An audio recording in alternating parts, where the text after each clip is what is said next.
Everybody, welcome to another Making a Geek. I am Damien DiCarlo. I am joined with a couple of other cool people. I got James Crevison. What's going on, man? Not much, man. So super excited for this episode. I'm so excited. I love the Mandalorian, so I cannot wait to get into this. Absolutely. Man, I don't even get me started.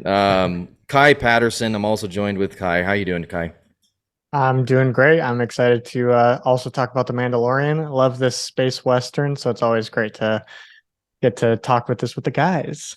Yep. Absolutely. This is all pure geek fandom. We are covering a full review of Mandalorian season 3. Season 3, what we thought of it, the stuff we did and didn't like, and then at the end we'll give our little rating system just by number tier for now until I come up with a better way, just to see what we think Great. of it, and we look forward to hear what you guys think. So let's get started. Mandalorian season 3, we had a nice break after season 2 because, and we remember the events of the end of season 2, which was no more Grogu. He went to go train with Luke. Mhm. And then we got Book of Boba Fett. And then we got later, somewhere between there, the Obi-Wan show on Disney Plus. So now we're back to Mando himself in season 3. What are our initial thoughts here of season 3? Tell me from the beginning to the end, both of you guys, what you thought as it started, and then what you think now. Let's start with you, Kai. Would you walk away from the Sure. first couple of episodes? Let's say that. Um, it was not great for me personally. I thought that after the first couple of episodes, I was really worried where we were going. It felt a little like mismatched and like things were happening out of nowhere, and a little too much was being explained through like dialogue of Din himself. But yeah, those were my first thoughts going into the first couple episodes of the season. And anyone that follows you on social media, you made that pretty clear what you were thinking. Yeah, I did do a big post, but I was just kind of ranting, and then there were a lot of people that reached out to me and said that they felt the same way.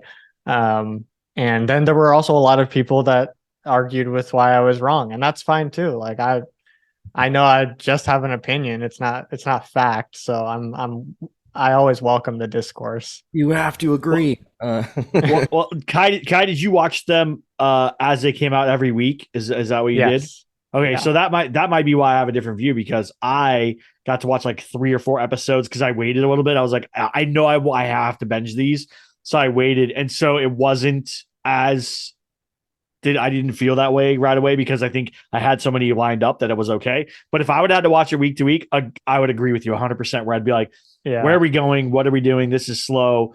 But Yeah. I felt like this was also the theme of the season was growth. Like it was a whole season of growth. Like you have the planet coming back, like that's grown with Carl Weathers' character, Grand Magistrate. Is trying to rebuild that. Arga. Yeah. Yeah, Mandalorian's trying to like rebuild his place and grow back into being a full Mandalorian. The Mandalorians themselves are trying to grow again. Their New Republic's trying to spread across the universe and do everything they can. And then also, surprise, surprise, the big baddie, right, who comes out, he's still growing and doing stuff. He's growing his own clones, for goodness sake. You know what I'm saying? Moff Gideon's like growing his own thing. So you're like, all right, well, I guess so that's what I felt. And then also in the final episode, we'll get to that. Like they're talking about regrowing, how Mandalore is regrowing itself and whatever. So I felt like this whole season was about growth. And so then for me, thinking about it, I was like, okay, that makes sense. It takes time to grow. So they're going to be a little bit slower in this season than they would maybe previously. That was my thought process. Maybe This that's is stupid, interesting. but So something to be said then. I started it off with Kai's opinion, and we all know if we follow Kai on social media, but we saw his opinion very, very strongly in the beginning of the show initially. I believe, and I venture to say without going too deep right now, Kai, I think you feel a little bit differently now, don't you? Yeah. With the end of the season, yeah, definitely feel differently about um, some of the problems that I had, because things really did start to connect towards the Right. end, which was Right. nice. And if it hadn't, then I really would have been like, okay, then what was all this and this for? Right. What was it for? Yeah. Right. But I still stand by a lot of what I said. Still, it was like that, even with things connecting the way they did at the end, I still feel like they were thrown in a weird way that made it still feel like it didn't really connect, you know? So yeah, Like, I can see Are what you you're saying. Yeah. are you talking about the episodes on the planet with like the spy girl or whatever? Is that the I ones was that you're? just about to say that. Those are the episodes yeah. where I was like, man, I don't really need these. Like, it doesn't really do anything for me. Like, Right, it was right. those were kind of a waste of. I think those were episode what 5 and 6 or something like that, or 4 and 5. I can't remember Well, what it was. let's actually do that. Let's Okay, break we'll it go. Yeah, down. we'll So go. we're Sorry. gonna break it down, but yeah, my point with you, Kai, there changing your opinion.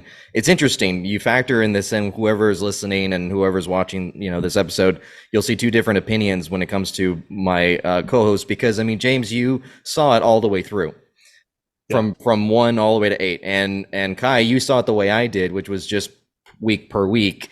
That is to be Mhm. considered, because that Agreed. is a very interesting way of whether the question I'll pose at the end of this: should things still be serialized where they come out per week, or is it better to just binge through? So we'll tackle that last question in a bit. So to break down the episode so far, so we have let's see, we got number 1, which is chapter 17, the apostate. So we see that the armor and the group of Mandalorians are starting off with a ceremony. Okay, so we see this happening. This is now, going back into what we remember with the Mandalorians. Din Djarin, when we had here the chance to rebuild IG-11, whether that was a good idea or not, that was part of that. And then we get to see Bo-Katan again. So the first episode, we start seeing this again. Thoughts on the first episode, James? What do you start off with? You any thoughts on that first episode that you initially want to talk about? I liked it a lot because I was like, okay, this is where everything is. This is what I want to get back to. I want to see what happens with all the Mandalorians. Like, as much as I love Jin, I want to see all the Mandalorians. I think this is a world that Star Wars hasn't explored enough, right? We got one or two at a time. You got Jango Fett, or you got a Boba Fett, and then you have this Mandalorian, and then but no other Mandalorian. So you always feel like everyone's like, Mandalorians are the awesomest, and it's like, well, yeah, but where are they? And so this is the episode, and you get to see how they work, right? They're almost like Spartan in their ways, but they're also like a cult in their own way of like that you have to do this thing or this thing, or you're out, you're ostracized, they're Scientologists, almost. It's like a weird way of doing it. And so you get to be introduced in all that, and then you see what we saw was Bo-Katan, like the leader of these Mandalorians, now by herself brooding in her castle alone and being angry because she's not in charge anymore. Right. I'm thinking, oh, how is this going to play out? And knowing we all know that she doesn't have the dark saber and he does, and so it's like, okay, how is this going to play out? Because that's the funny thing is, in my back of my mind, I'm like, how does he give her the dark saber without fighting her? Because he doesn't want to. That's not who he is. Right. And so that's what I was waiting for all season. I know that's the stupidest, most minute detail, but I was like, this has to wrap up with her ending with the dark saber. Otherwise, this season's a waste, by the way. Right. So we got to get there. So yeah. Okay, good thought. I like that. I like the thoughts. I'm skipping episode 2 now. Chapter 18, The Mines of Mandalore. Kai, tell me a little bit about what we're seeing here. We saw Din Djarin, Tatooine, search of a new memory chip for IG-11. Take us from there. What do you remember? What did you like, not like? Well, I will say, because of my thoughts on the first episode, I was like, okay, we better get going. We better start moving, and get somewhere where like I understand where we want the season to be, So I think episode 2 definitely was more exciting, and I like had more hope after watching this one, especially when they have like that cyborg creature come out. I was like, he reminds me so much of Grievous, and like that was so cool to see like something like call back to prequel era, but also like feel very new and freaky, and like very Star Wars, which was really fun to see.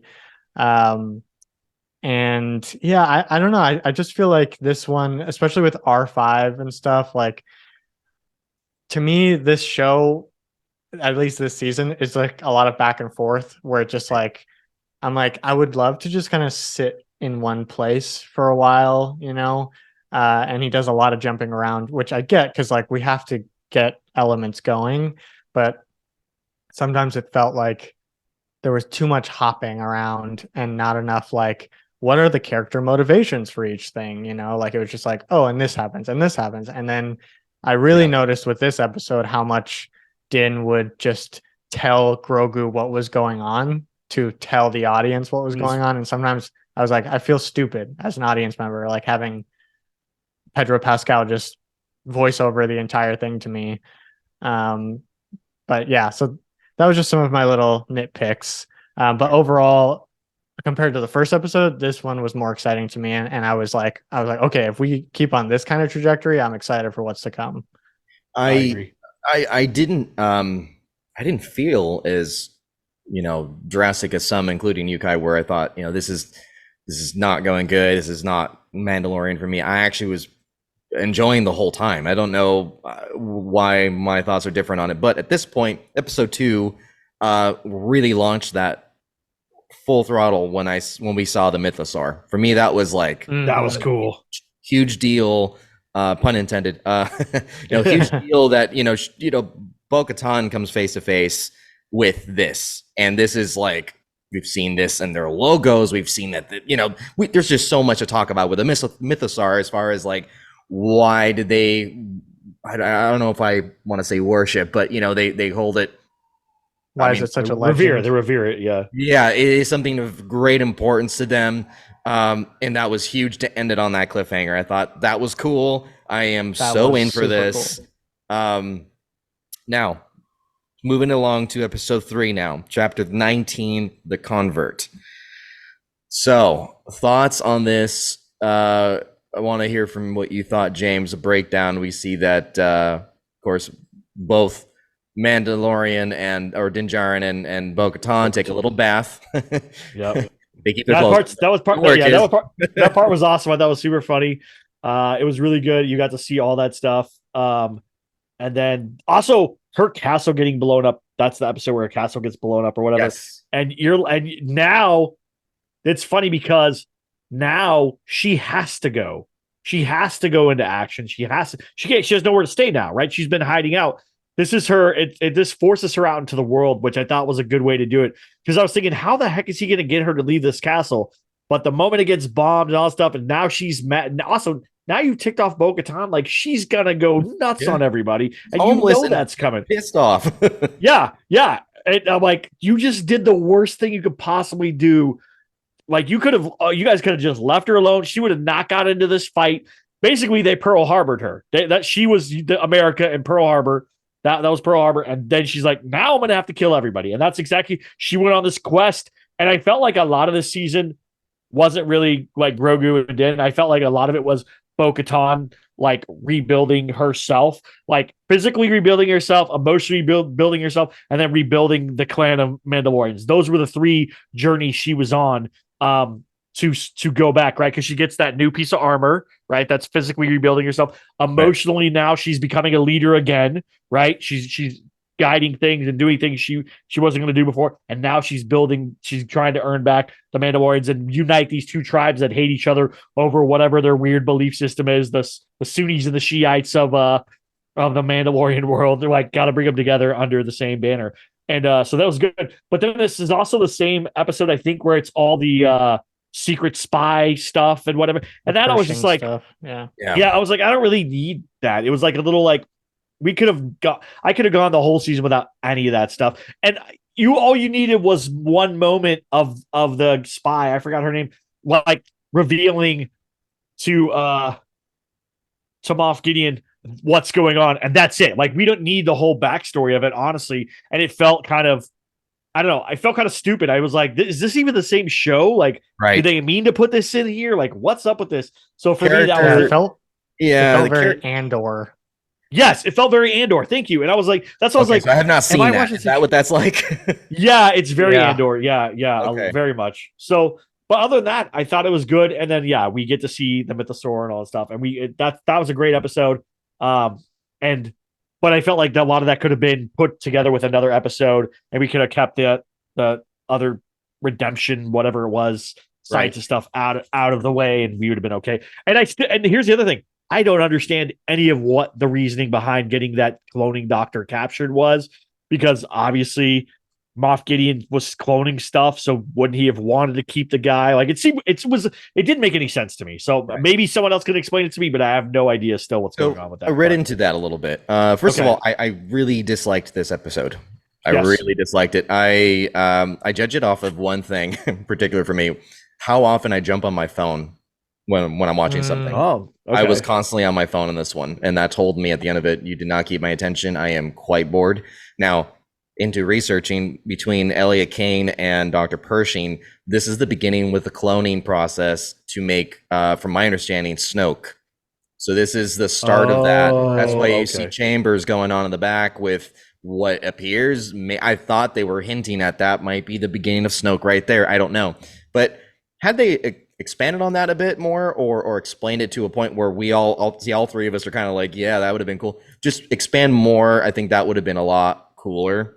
In this case, The I was only just problem seeing is a lot of. I'm like, I guess the only connection that it has to the Mandalorian is that Grogu was once in the hands of Pershing for a bit. Other than that, yeah. like I don't know why it's in the Mandalorian. Thank Right, you. which is exactly what you were saying, James. Like, what are we watching? What show is this all of a sudden? Yeah, not cool with it. I Because just Kai, if you would have told me that was Andor, like if you would have been like, "Hey, I'm watching Andor," I would 100% believe you and not I ever thought. literally, like, my girlfriend and I, when we would like talk about this season, we would forget that Pershing episode was in Mandalorian. We would always be like, "Wait, that episode in Andor," and we're like, "No, that wasn't Andor. That was the Mandalorian."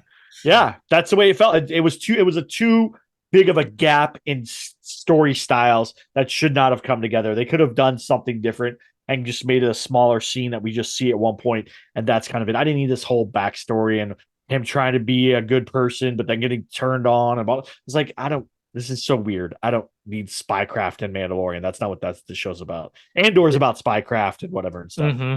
this particular episode, all the episodes, to my knowledge, maybe a few that were not, but this one was not just written by Jon Favreau. So this was someone else that joined in. It might be that the other person decided to bring what they felt would have been a nice balance of bringing a different type of episode.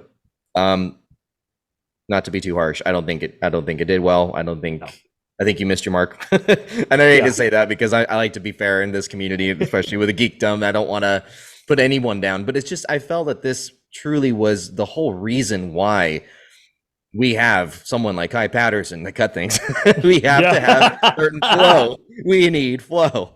And I think that I know that there's talent, and no doubt that this person probably has great talent. I think that it didn't call for it for this particular episode. At the end of this episode, we get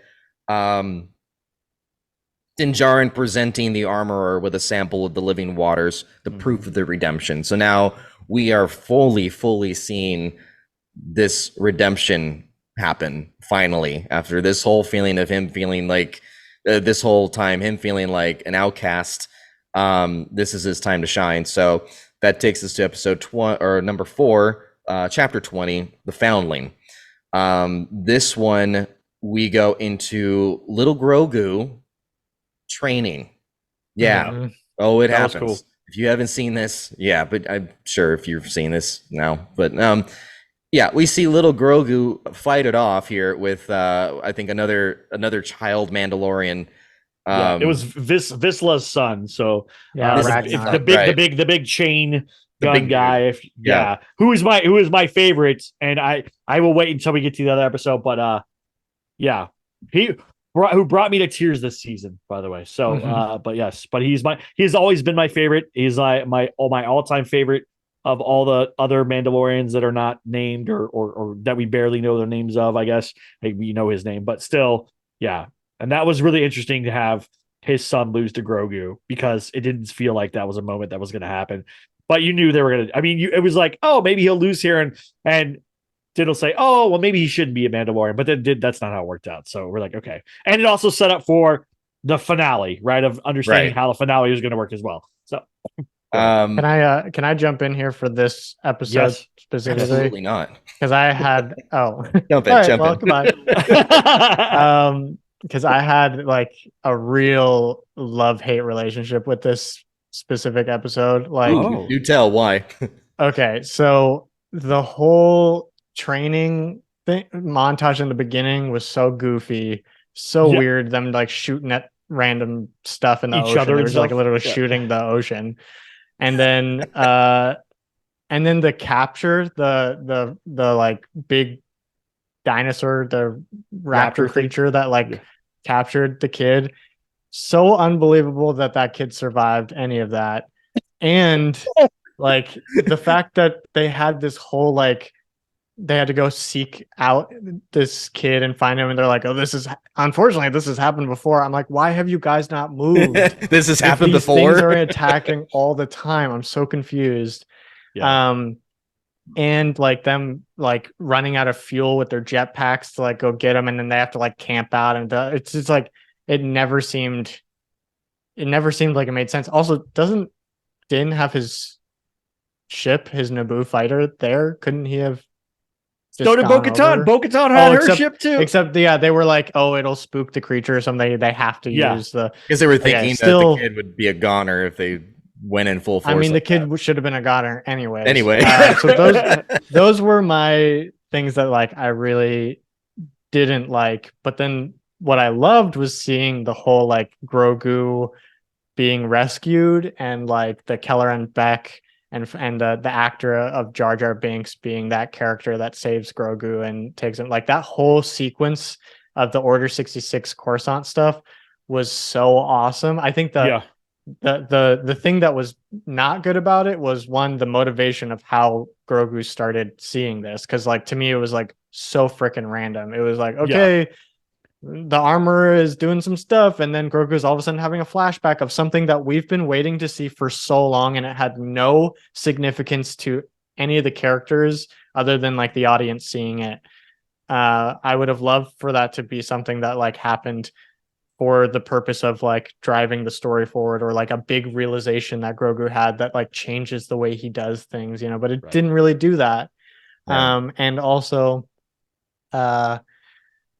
the some of the lightsaber stuff was a little goofy, the two-handedness, but I did think it was cool to have that. But having Kelleran Beck handling two lightsabers at once, it was cool, and I think in theory it's super cool. I think in practice it was a little goofy, just the way sometimes they like just look like they're flailing around. Again, super nitpicky for those things, but I like my Star Wars like perfect, and maybe that's my problem. I don't think it's a problem, guy. Well, I appreciate that. I don't think anybody else feels that way either. Yeah, and then what else did we have? There was one more thing. We had the Mythosaurs reappearance that came back, and they're and at this point, Moff Gideon. Is this the episode he comes back in finally, or was that after this? I think it's the next. I want to say it's the next episode. I think it's the next episode. It was a prison transport. I think is that right. That was the next. Episode, that's the pirate. That's a pirate episode. That was it. Yep. That part was really cool. That part was really cool. Good. I think that this episode didn't really do it for me, honestly. Yeah. Other than seeing Grogu kind of like fight, I thought that was kind of cool. And the flashback that you said, Kai, I think that's. No. Wait, it did answer the question for me though. How do these fools eat? Because they have the helmets on, and then it solved that problem for me. Because I was like, how the heck these all are eating together? You can't take you got to be able to do something like whatever. And then also I'm thinking like, are they sleeping in the helmet? There's got to be some. So it kind of answered some of those questions of like, oh, you just can't be seen by somebody else taking your helmet off. But here's the I guess she does ask him like, have you taken your helmet off? He says yes, and then she said, did anyone see your face or whatever? Right. I think that's where he got. Yeah, that's where he got in trouble. But otherwise, if you could take your helmet off and whatever, and then sleep or do whatever, then it was fine. But I was the whole time thinking, like, also, how do you know the Mandalorian chick you're dating that you're going to marry, what she looks like? You know what I'm saying? Like, that's got to be weird too. You're not going to see her face. True. So how do you know? You know what I'm saying? You could be dating an Uggo. No offense, guys, but like, Yeah, but come on. Are we really going to say that they do anything out of their helmets? Oh Like, boy, they for sure okay. keep their My just mind a- is went in it's just different a places helmet there. on? Bro. We're talking about when they take a shower. Okay. I pretty much already kind of sort of went into it already, not realizing my information here. Thanks, brain. Chapter 21, the pirate, episode 5. We basically went into it. I don't really remember much on this one now that I'm reading through my notes. It's just a You big guys- pirate fight over the city. Or Right. whatever this one. We That was a finally good one. get the pirates from the first episode finally Sure. make sense of why they were included at Oh, all. got it. I remember this now. This Yeah. one, this one Yeah. felt very Halo to me. Yeah, 100%. That's exactly Halo, right. Halo moment. Yeah. Yeah. I mean, I who doesn't want to see Mandalorian kick ass? I mean, it was cool. Necessary, yes. The Mythosaur reappearance, yes. I'm glad that they did that. Any thoughts, Kai, on that whole thing with the Mandalorians coming together yet again? I don't know. Did it feel? And I'm I going to ask you didn't- the question: did it feel like we're back in season 1 again? I honestly sometimes wish that it felt more like we were in season 1 again. But I think it did feel like season 1 in terms of like, okay, do this thing and get it done, and then on to the next thing, which sometimes feels very video game. Right. Like, oh, help me with this task and you'll get these tokens and then you can go on to the next task. And this one, I don't know. I think the pirates were tough in general just because I didn't think that the masks that they were using for one of their characters, forget which one it was, but he was like the only one left alive at the end of the first episode. Yeah. Right. But like his mask, I don't know, it just didn't look good to me. Like for some reason it like didn't connect with his lips very well. So like he would talk and it would look like his lips were moving, but his cheeks weren't and stuff. And like obviously I get it, like you're doing a show, so like you Right. can't spend as much time as a movie can really getting those prosthetics to look good. But like they were doing full on close-ups like in the cockpit and stuff, and like it just like it didn't look good to me, and I was sad because I love seeing those species, like especially in Clone Wars and Bad Batch and stuff. Every time we get those aliens, they look so good, obviously because it's animated, and then when you see them in live action, which we've seen them in live action before, I even think that they looked better in Book of Boba Fett, that species particularly. I think the ones in Book of Boba Fett were like beefier, and like this one and obviously they're aliens, whatever, they all are different shapes and sizes, but like he just looked so human. It was like the neck didn't feel like it attached to the mask very well, and I don't know, sorry if you worked on that, like I get it, it probably wasn't your fault, it was probably like timing and like just having to get things going, but You're gonna get so much hate mail coming in. it like took me out of the moment, and I hate when Star Wars takes me out of the moment. Same thing with like a lot of the stuff that Grogu was doing, like doing hops and stuff, like which work in CGI with Yoda, but when it's a puppet, it's like feels so goofy. Oh no, I have the biggest complaint moment, and it's in the final episode. So we'll talk Okay, about we'll that. get there. The Grogu moment that I hated, and now that's how I'm going to walk around my house. Is basically what I'm. Let's I definitely need to hear this one. Okay. So going on episode 6, chapter 22, Guns for Hire. This one, I'll kick off by saying I think this is the one I'm thinking of as I read my notes. Yes, this is the one The internet went crazy for. Is that the one you're talking about? It was random. All of it was random, and 100% random. I mean, it entertained me because it was only just so random. In retrospect, looking back, I'm like, that I didn't want that kind of Mandalorian episode, but yes, I did see it, and yes, I didn't go on my phone. Yeah. Let's talk about it. Kai, let's start off with you. I really want to hear yours. Man. This is a tough one too, because like I've said before, my least favorite thing is getting taken out of the moment with Star Wars. And to me, Star Wars has always done a really good job under George Lucas of like fully believing itself and like being so like confident in what it is, that it doesn't need to like cater to a lot of other things that movies do, you know, with like cameos and stuff like that, where like George Lucas really wanted to immerse you in a world that didn't feel like Marvel movies, honestly, you know, or Marvel shows where it's like, oh, who's the next cool person that's going to be in it? And that, I think, having Jack Black and And Lizzo was, I mean, like, I think they're both great. Like as talented people and what they do on their Absolutely. own, I think they're awesome. Having them in Star Wars in this moment in these roles, I think it detracted from the story and it detracted from the experience. I think you could have given them really awesome roles, but even Christopher Lloyd. Holy moly, Christopher Lloyd was in this episode, and like, yeah, random. Like it's so yeah, exactly. That's what I asked myself. Why? It's the cameo episode. That's what I kept calling it. Was a cameo episode. Like, okay, who are we gonna get now? We got Jack Black and Lizzo, and we're like, who else? Oh, there he is, Christopher Lloyd. Great. Now, who are we gonna get? You know, like I was just waiting for more and more people to like. I was like, what'd you do? Call all your friends? Like, hey, guys, what guys? We're gonna film one episode. Everybody come down. Like, that's what it felt like. You know what's interesting about that? This is the only episode, to my recollection, that I can see with my notes. Yeah, that's the only one that Bryce Dallas Howard directs. So. And I love her episodes probably too. did make some calls, and I think that. Do you think it might have been a coincidence, everybody, that Jack Black just happened to have an amazing movie coming out that week called Super Mario Brothers? No, I don't think so. I don't think that was coincidence at all. I think that may have been planned, but I mean, we have to remember. He should have sang Peaches at the end of it. Then, right? We have to remember it is Hollywood. You know, at the end of the day, it is Hollywood. I'm not excusing any of that because in Star Wars, I completely agree with Kai that I think that this is something that I don't want to be taken out of. It's frustrating. It's like you getting out of a hot tub bath and you're like cold and like it hurts. I don't like it. I want to go back in where it's warm. This needed to stay more Star Wars. If you want to put a cameo, cool. Make it subtle. Don't make it so distracting. The whole thing. You know. So yeah, I'm gonna leave it there.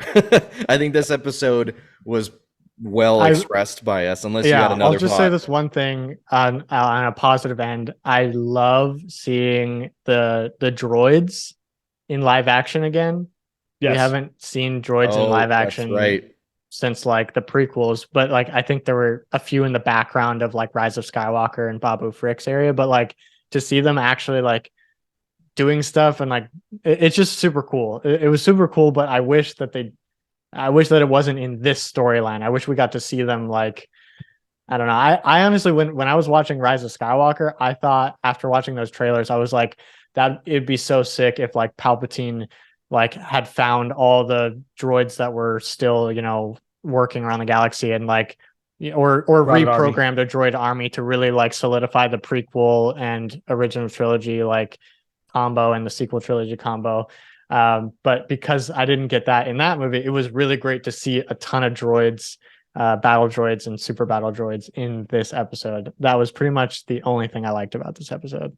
Well, I had one thing that I loved about this episode. This is the episode where he gives the Darksaber to Bo-Katan. So this is that was a big moment for me. You hated it? You hated it? Why? Yeah, she technically so much. I hate the technicality. Oh my gosh, what an uninteresting way to make that happen. Did you really want to see them fight? I don't want to see them fight because that means one of them probably has to die, and I don't want to see that. So that's not for me.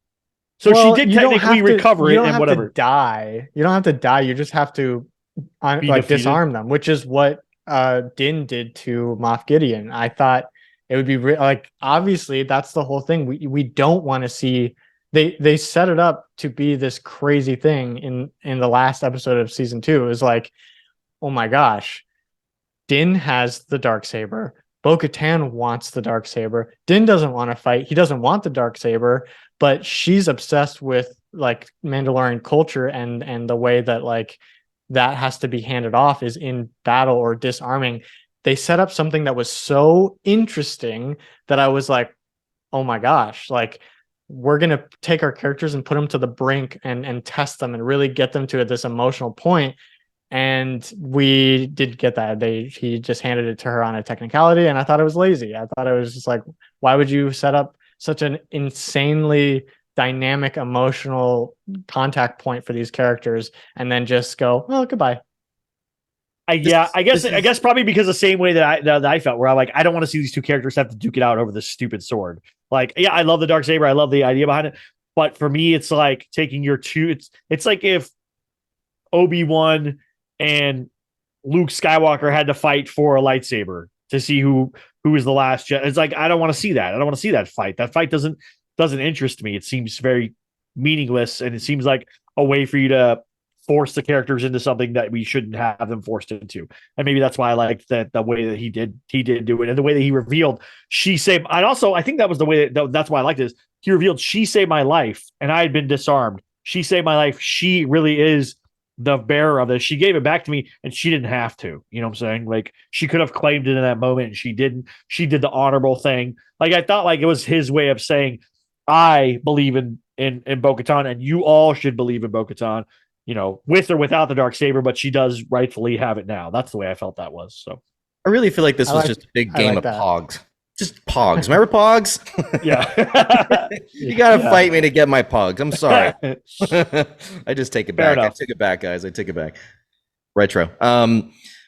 Episode 7. Chapter 23, The Spies. Beskar Enhanced Stormtroopers. Who does it remind you of? Oh, I'm glad you asked. Phasma. That's who it reminds me of from the sequel trilogies. That's all I saw. That's all. Are you talking about his? Are you talking about his armor? Or are you talking about the troopers' armor? The troopers. Yeah, I believe it was the troopers that had the Beskar armor. They had white. They all had Beskar. All of them had Beskar. Or Beskar Enhanced is what I had. Yeah, Beskar Enhanced. There was like a Beskar alloy, so it wasn't full Beskar. Yeah. No, it's actually, I googled it. It's actually made from chromium. It's not Beskar. Oh. And it says if it would have been made from Beskar, it would not have been able to break like it did in her duel with Finn on the Supremacy. Of course, because that was yeah. So there you go. There, not best. Sorry, guys, not Beskar. Yeah, not quite Beskar. she didn't have enough to upgrade.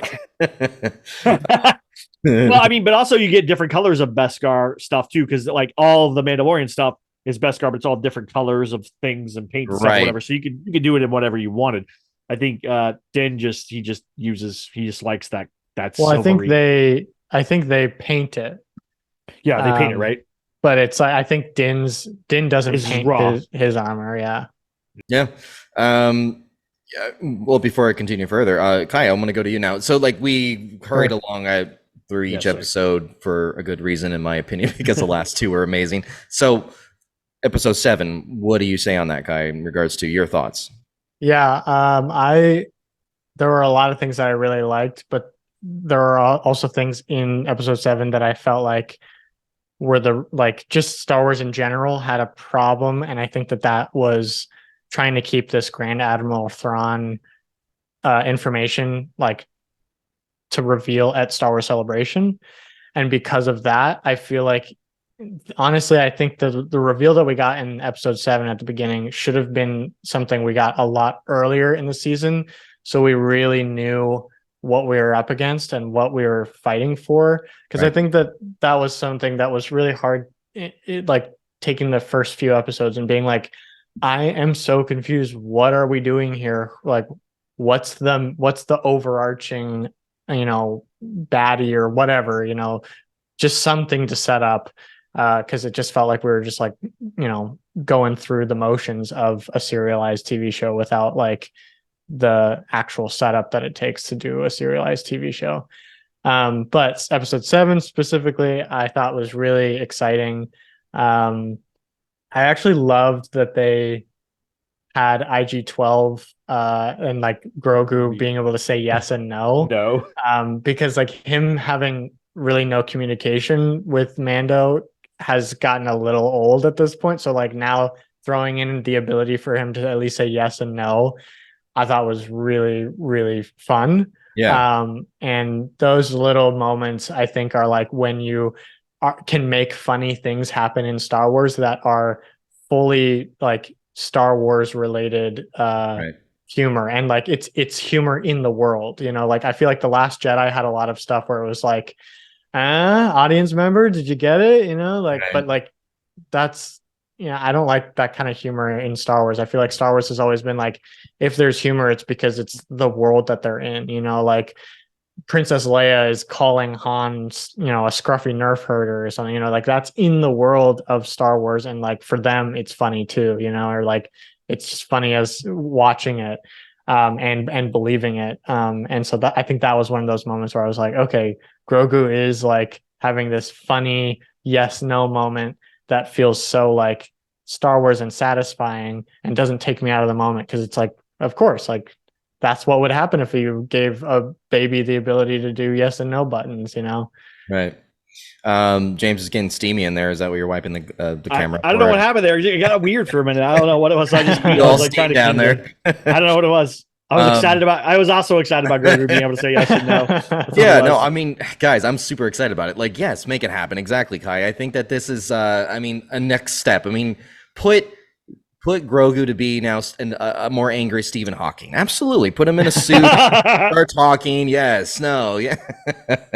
But I'm saying, change it up because while we love Grogu, don't kill it for the rest of us. Don't oversaturate this whole thing with, you know, how cute he is, that he doesn't talk. We get it. We get it. It can get old. Kai, to your point, I think this was a big move. I think this was a part where me mentally there was a big applause because you needed to change it up. There had to be a change in pace.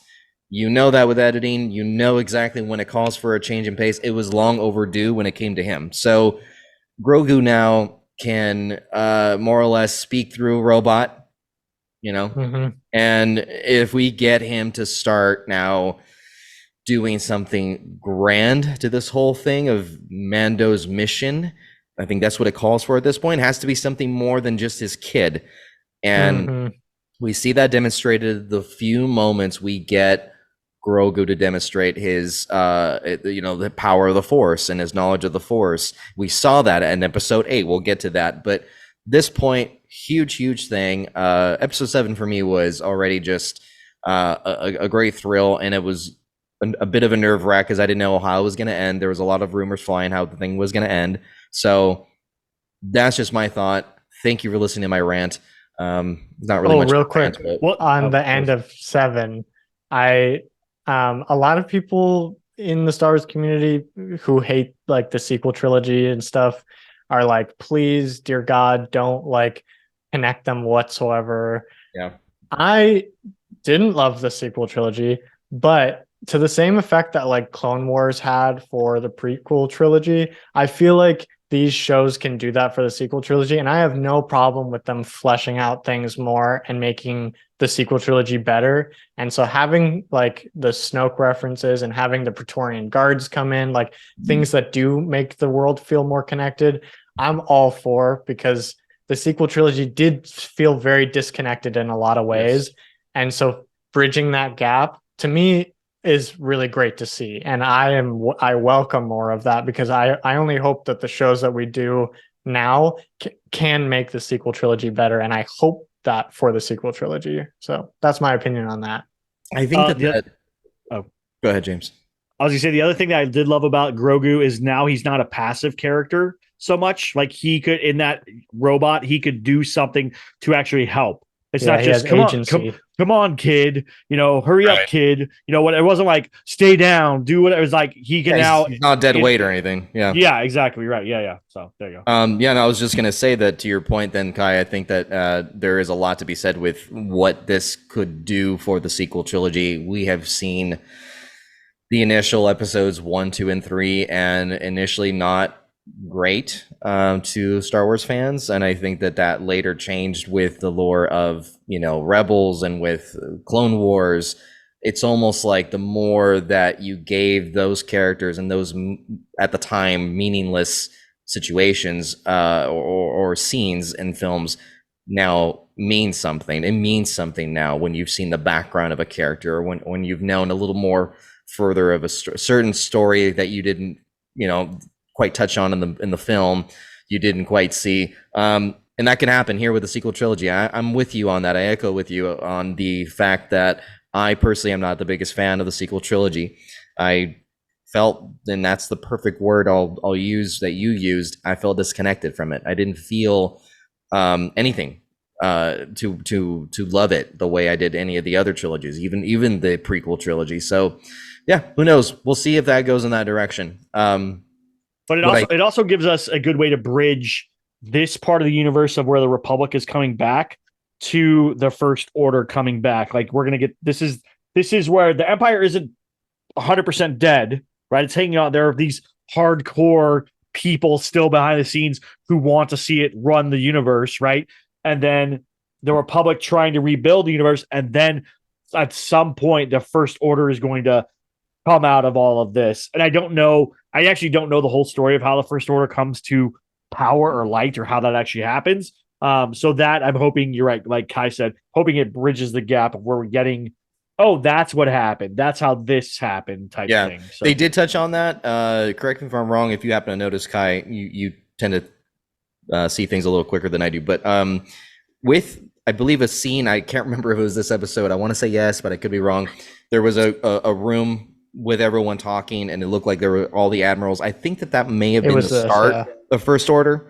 Am I wrong on that? Yeah, well, because they made that Hux reference. Brendel Hux is the father of Hux in the sequel trilogy, and so that is the first kind of. I think they call themselves like the Remnant or something. Yeah, they're not the First Order yet, so they will be right. Yeah. They will be right, but they're not there yet. So they're still established. I guess they're kind of teasing a reference to that already. Right. Yeah, of course. Yeah. Which I'm interested in, like Ahsoka, if it's going to be like the Thrawn connection is going to get us to the First Order too, I think so. Or like the end of the Thrawn era is going to be like when the First Order begins. Yeah. I haven't seen Andor, so I can't speak for Andor, but I think that the way to go, and I think that this is what I'm seeing may happen, is we've seen a bridge between the Mandalorian and Boba Fett. Obviously being, Mandalorian, but, in the case of a show, Book of Boba Fett, and connecting with major characters like Grogu and the Mandalorian himself, Din Djarin, I think that is a huge deal, to where we have this now explanation of how the crossover helps. In this case, I think that it would be the same with this. I think that they would have to somehow tie it in with Ahsoka and everything that's going to happen, because it has to deal with Admiral Thrawn. It has to. There's no other way it couldn't. So I'm going to say yes on that. I think you might be right on that. So we see Moff Gideon in episode 7, all decked out in his Beskar clad black suit with horns similar. Go ahead and say it. I know you're going to say it. Similar to Maul.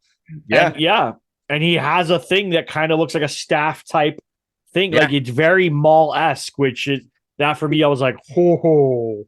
Do we like that, guys? Do we like that, or did it feel cheap? Well, I want to know. Was it rip off, or was it really cool that they did that? Well, to me, it makes a lot of sense with how much influence Maul has on Mandalore culture after the Clone Wars. Like, he literally was the ruler of Mandalore for a while.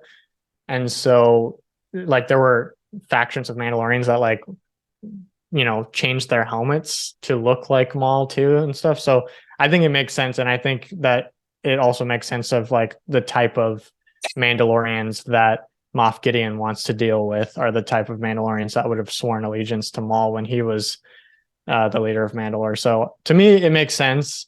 And I think that it's a great way to connect the worlds across, all the cartoons and live action.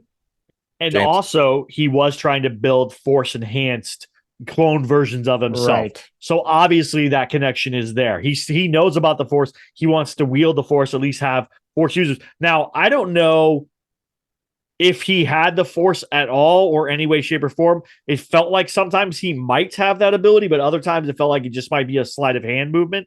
I don't know. I'm not 100% sure. Does anyone know for sure whether he is? Know. I think he can wield a saber. And stuff, not. So. Yeah, I think it's not fully explained, but to me, we never really get Force enhanced clones. And I guess, like, maybe we start to see it with Snoke and with Palpatine. But maybe he has a little inkling of the Force. But I think he was still trying to figure that out at this point. I agree. So now that we know that this badass Beskar suit is on Gideon himself, we now go to episode 8, the last one, chapter 24, The Return. There's a lot to talk about with this one, but I mean, we'll keep it as short as we can. But I mean, we definitely have major opinions for being the end. So, Kai, let's start with you. What did you think? This is the one that basically redeemed itself, I assume, or unless it was the last episode for you. It was both of these episodes really solidified this season for me. And at chapter 8 specifically, I was like, that was super exciting, and it was a great storybook ending. I feel like, honestly, if they said, okay, no more Mandalorian show whatsoever with this ending, I would have been like, cool, that's fine with me. We got him. We got our Papa Bear and our baby bear just kind of chilling and happy and ready to take on the next missions. I thought that it ended really well, and there was always excitement throughout the episode, and always like, oh, what's gonna happen next? What's gonna happen next? I was like constantly on the edge of my seat, and I'm like trying to think of, other than like Grogu flipping around in weird puppetry. That's pretty much the only thing that didn't really sell well for me. But other than that, the episode I really liked. Do you think do you think that we got secretly a series finale to this? I don't think so, because from what I hear of all the Star Wars, Jon Favreau is like, I'm going to keep writing this until they tell me I can't. So I think that I don't know why they gave us such a clear ending on this one. I know. But I don't think it's the end. Yeah. Maybe it is. I don't know. We don't know. I don't think so either. But I mean, I'll go to you, James, in a second. But I think that the way this ended, we're focusing on just the end here at this point. But yeah, the ending really was sort of unsettling in the sense that I really felt like they wanted to tell us it was over. That's what I felt. Now, do I believe that it's over? No, I don't believe it is. But you kind of gave that feeling to me, and I know it's for a reason. James, what do you think about this episode in general? And then get your opinion of the ending of the question I just posed, Kai. So all of it, I loved. It was great fight scenes. Actually, the one that sticks out to me the most is the armorer flying down and just smacking everything with her hammer and stuff, dude. Yeah. And I called that scene of all those Mandalorian, I call it the Flight of the Valkyrie, because it looked like you ever see that they just came in and it was like blah blah blah, just blasting everything. Yeah. So that part was awesome, and her going into battle, I don't know why, but it's such a great moment, because I'm like, you just have a hammer and tongs and you're still whooping everybody. This is amazing. Totally.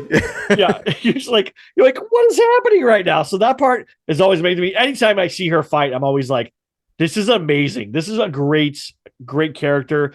It needs nothing. Now, I did have a problem with the puppetry, right? I didn't like the run around the top thing, but I also, the scene that really annoyed me is after they go through all this and Grogu go back to the rebel base, and they go into the thing, and you see Grogu walk into the bar, and he does this like tap dance style walk.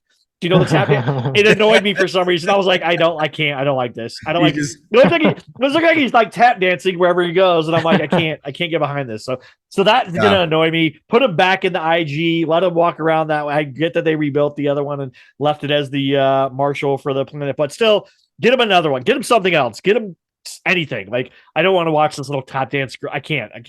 Now, the other thing is, this might be the end of The Mandalorian, but it might be the beginning of The Mandalorians, right? Because there's multiple now. So it could be that's what we get. So maybe we did end Din and Grogu's story, right? And instead now have the story of all the Mandalorians recapturing Mandalore and recapturing the planets outside of Mandalore that other Mandalorians had lived on, and rebuilding the strength of the Mandalorians versus a Grand Admiral Thrawn, the beginning of the New Order, rebels among the the Republic and all that stuff. There, that might be what we get, is that kind of mashup that happens over Ahsoka and then the Mandalorians, would be my guess. If I was going to do it, You, sir, are correct. I think that you are right. I think that is exactly what this is. I think this is, and I'm just going to call it because I thought it would be, and I wanted to see if you thought the same thing I did, because I think about what you think when I watch this stuff. I think this is the end of their journey, not the end of the show. But before everyone starts freaking out and crying, I don't think that that's the end of them completely. I think they're going to be back. I think they're going to come back with these little. I think there's going to be an episode or two where it's like, Din Djarin and Grogu come back, Bounty. or Grogu just comes back, or Mando comes back. He lost Grogu for a second. Oh, they found each other. Great, they go back home. But I think now it's very safe to say, and I hate to say this for anyone that might wanted the first season again, it's not about Mando himself anymore. It's now the show shouldn't even be called The Mandalorian, because it's about Mandalorians, like you said, James. And I think that's the direction they're going. I think this is the direction now where we've had a great little foot in, a little segue into now having a full reason to tell the story of the rest of their culture and the rest of them. Plus, Bo-Katan has to redeem herself. She has no Darksaber now. The Darksaber is destroyed. That's not lore for them, and that's a big thing. She's gonna want that rebuilt, and she's gonna want it rebuilt in some way that she can wield it again to unite other because there are other Mandalorians throughout the galaxy too, who have all spread out. Right, these are the only two that we know of, but there's definitely more throughout the galaxy, and she's gonna want to reunite all of them. And without the Darksaber, no one's gonna kneel to her. They're gonna go, "Who are you? I don't care that you're Bo-Katan of this house. I don't care." And plus, since we are getting Sabine Wren, and that storyline is tied into the first destruction of Mandalore, we're going to have to see that moment of, and I think it does happen in Rebels, where Bo-Katan and Sabine have an interaction. So there has to be, those things have to come back to fruition. And plus, with Grand Admiral Thrawn, he's going to be hunting down Jedi, which is why he's in Ahsoka. Right. He's going to be hunting down Jedi. We have to have another lightsaber wielder to help fight that thing that's not force connected, which would be Bo-Katan. Here's my other theory. Okay. Kai, how long of a gap was it between season 2 and 3? Forgetting about Book of Boba Fett? 2 years. This could also just be that Grogu and Din Djarin are saying bye for a little while. It doesn't maybe mean what we're thinking, James. It could just mean they will continue this again, but not for a while, because they have Ahsoka going on. They got, maybe for all I know, they're going to do more, maybe the whole other show. I have no idea, but this whole point is that they shouldn't, and I don't care how good it is, they shouldn't give us everything at once. I think they should take their time. Agreed. Yeah, I was going to say, I think you guys have too much faith in Disney's storytelling, because at this point, I have faith in Jon Favreau. Jon Favreau is who I have faith in. I don't have faith in Disney. Right. I want to be 100% clear. I just think at this point, I think it should end. Their storyline, from a story perspective, you did the full arc, and that's beautiful the way it is. But knowing we're literally getting content from a company that bought a brand that was so popular and pretty much dead at that point, to continue a bunch of stories that didn't necessarily need continuing. So right now, Mandalorian is their most popular franchise in Star Wars. And I don't think that they're going to they just won't end it until fans stop watching it. And I think they should end it, because I think they do have a nice storybook ending right now, but I don't think that they will, especially with the announcing of Dave Filoni's live action movie, which is going to be a culmination of all the shows we've had at this point. Right. I do think there's a lot more that they're going to be doing with these characters. And just like they had a lot more to do with Luke Skywalker, I don't know if that's going to be a good thing, There's a theory I have regarding the entire season, and we'll close out here in a bit after this. But I think that a lot of people complained about the pacing, the filler, i.e., me and Kai. We were some of the few that James, you shared a few things as well. That there was a lot that I would deem as just, for a better lack of a better word, I would just say filler. I think that the writers, the producers, everyone involved, Jon Favreau, came up with a really great story for season 3, but we saw a really stretched, too thin version. I think that we have writers that when they write Star Wars, when we've seen this start from 1977, they wrote for a 2-hour movie. If we're going and splitting this up completely here, we're looking at each one running anywhere from 35 to 45 minutes. I think even one almost went an hour. These guys legitimately can say, guys, you're spreading this a bit thin for a story. We don't want to show you too much because we have to save a little bit of storytelling for future stories. So we're going to give you the core, which I think is arguably maybe the last 2 episodes. And then the rest is kind of long filler to just lead into it. Not that it's garbage, but it's just like, get on with it. And you want to suddenly make a Kai Patterson cut of everything. It's just like you want to make sure that you're telling the right thing the way it should be without taking too much time. I think that's what happened here with season 3. I think this is why people are more or less, bummed by it, because it took a bit to get to a great ending. But in their defense, they came up with a great story that had to be stretched too thin. So I'm going to say that is my consensus of this whole season 3. But before we do ratings, I want to know your consensus, James, as well as yours, Kai, and then we'll give numbers. So, James, tell me, in a nutshell, what you thought of the entire season 3, and then I'll get to Kai. I could do all of season 3 even if you cut out episodes 3 and 4, and it would still be okay. I think for me, for most of it, and I agree. The last 2 episodes are the meat and potatoes of the entire season. It's everything that you want, everything we all wanted to see. We wanted to see the showdown. We wanted to see the Mandalorians united. We wanted to see them be heroes. All the things we were hoping for. We got tastes of. They did give us taste throughout the season. I give them that. But this was the woo, this is it. We're in it, boys. And I think a Kai Patterson cut of this could probably be 2 hours pretty easily. I think he could do that, no problem. How long was your Obi-Wan cut? It was 2.5 hours. There you go. So yeah, 2.5 hours. And imagine no pressure. All the spy junk cut out, right? All that spy junk cut out. Some of the others, the scene with the dragon and all that stuff trimmed down. I do want to see the moment of what the helmet thing. I would love to see that still stay, but some of that stuff cut out. And just kind of trim a little bit of it, and boom, there you go. You have a great thing that is focused on really what we're there for. The name of the series, The Mandalorian. That's what we want to see. We want to see the Mandalorians. I don't care about all the other stuff. I don't want to go to Lizzo's house. I don't care. No offense. I don't want to go there. I don't care. So like all those things just don't do it for me. So I think that, yeah. So I guess 3 episodes you could probably cut out of there, and it would still be a good season, and not have. And I would actually probably have liked it better. So there you go. Kai, your overall takeaway on the show. No numbered rating yet, but like, what is your takeaway? Right. What would you say?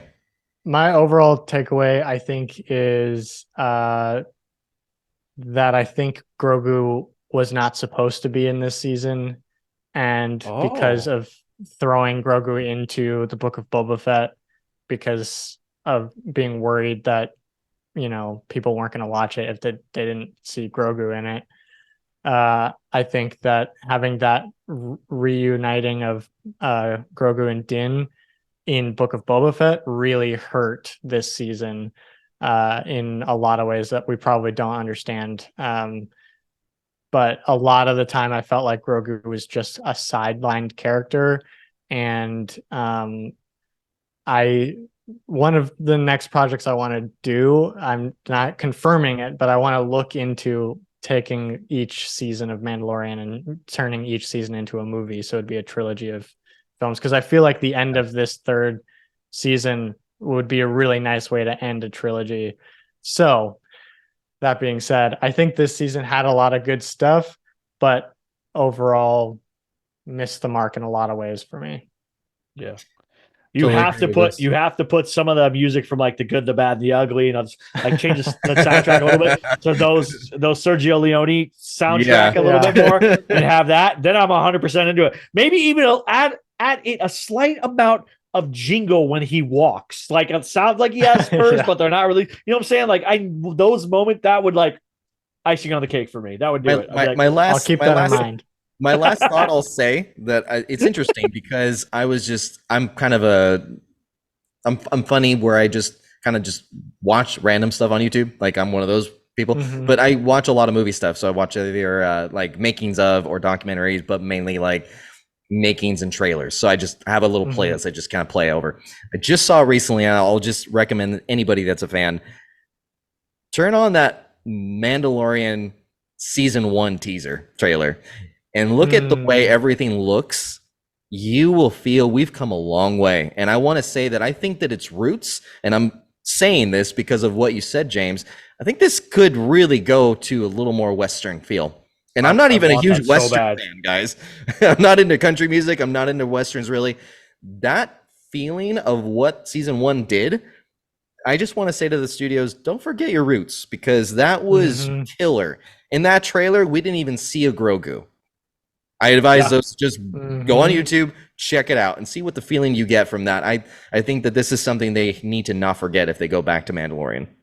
Well, I think the thing is they tried to get away from the Western thing because you have all these shows that are now Westerns. Like I think that really was kind of spurred off of that, of like people, ooh, we love the Mandalorian. It's a space Western. And now we have Yeah. how many versions of that Kevin Costner show? Was it Yellowstone or Yellowstone, and there's I like forgot what it's called. 1893 Yellowstone and this one. And that was like, I'm like, how many of these do we need? We don't need, I mean, Yeah. listen, I love Taylor Sheridan. I love the stuff he's done with Sicarios and all that. I get it. I like what he does, but I think we're so oversaturated with this weird West. And I wonder if that's why they kind of went away from it a little bit. Maybe. Is be like, okay, let's step away. There's too much of it. Let's not leave it in that world. But if they go back to just the Mandalorian, let's say we don't have Bo-Katan anymore. We don't pull that. Maybe we have 1 or 2 episodes, and it's a bounty hunter episode where they go. Every episode's a different bounty, or they're over the season trying to get this giant bounty. That for me, let's do that. Let's do the Hateful Eight version of freaking the Mandalorian. Let's do the Django version of the Mandalorian. Yes, I'm into that. Bingo. You hit it. There you go. That's Okay. what needs I to happen. literally- I want to see your version, sir. Oh, my version When- is bloody, and it looks like a Tarantino movie met Star Wars. That's what it looks like. Hateful Eight. Right. It's a Hateful Eight and Django, like all wrapped up together and stuff. That's what my movie is. Speaking Yeah, of wrapped up, honestly thought that, like, when I was watching, when I was excited for the very first season of Mandalorian, I thought that's what we were gonna get. I thought we were just gonna get just bounty after bounty, and that would have been so cool. Right? What we got was also really cool, but I think that is better. Like, your idea is better as a TV show, a serialized Thank TV show where you're just like, next episode, it feels like TV, and it feels like a Buck Rogers or something. There's something to do every episode, and it doesn't have to connect to this larger world. It can just be these fun little one-offs to explore the galaxy. Well, it could be this generation's. I don't know if you guys ever saw the show. It's called a show called Have Gun Will Travel. It's about a guy who literally has a gun and turns out like is a hired gun. And it's just like every episode is him doing a different hired gun type thing. So that's what I was hoping we were going to get. Have Gun Will. And I also, if anyone is watching this and you have the power to do it, you let me bring back Have Gun Will Travel. I will bring it back in a modern age that's just freaking awesome. And just this guy who, that's his job. He's a bounty hunter. He has still the powers of a police force, and he can still shoot people and do all that stuff. And it's Have Gun Will Travel, and it's a modern version of that. A guy with two 1911s who goes around getting the people that nobody else wants to deal with. Boom, did it. are you like an old man inside a young body? I probably am. I really love Frank Sinatra. That makes sense. Pretty sure I'm older than you. Like fine wine. Anyway, so to wrap it up, guys, we need to put a number on this. We need to put our scores. I'm going to start with you, James. We're going to get into it. Season 3 has to have a number tier of 1 to 10 of what you thought. We kind of know more or less why. If you want to add a bit more, you can. What is your score for season 3 of Mandalorian? Well, I'm calling season 1 a 10. Like I'm saying, this is the pinnacle, and season 2 was an 8. This has to be probably a 7 because I am happy with what we eventually got. The delay in it made me not love it as much. I would say if you asked me after the first episode or first 2 episodes, even I would have probably said 5. So 7 because of the ending is what I'm going to give it. So there you go. Kai, go to you. Yeah, I was gonna say something very similar. I think 9 for the first season, 8 for the second season, same as you, and then I would give it 6 for the third season, because again, I think that the way that they ended season 2, like if you didn't watch Book of Boba Fett and you were just a viewer of The Mandalorian and you just started the third season, you'd be like, what happened? am I watching? I'm so confused, you know?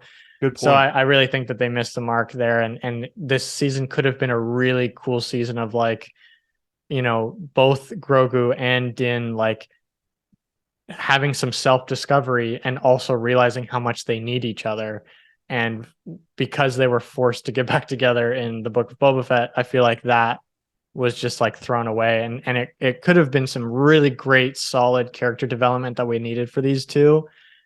And it would have been great to see Din just by himself, like figuring out what he wants to be now that like he's not a bounty hunter and, you know, he doesn't have to, you know, care for Grogu anymore. It would have been great to just spend more time with Din there and spend more time with Grogu and Luke, because apparently they trained together for 2 years, which was confusing hearing Jon Favreau talk about that. But yeah, that's why 6 out of 10 for season 3.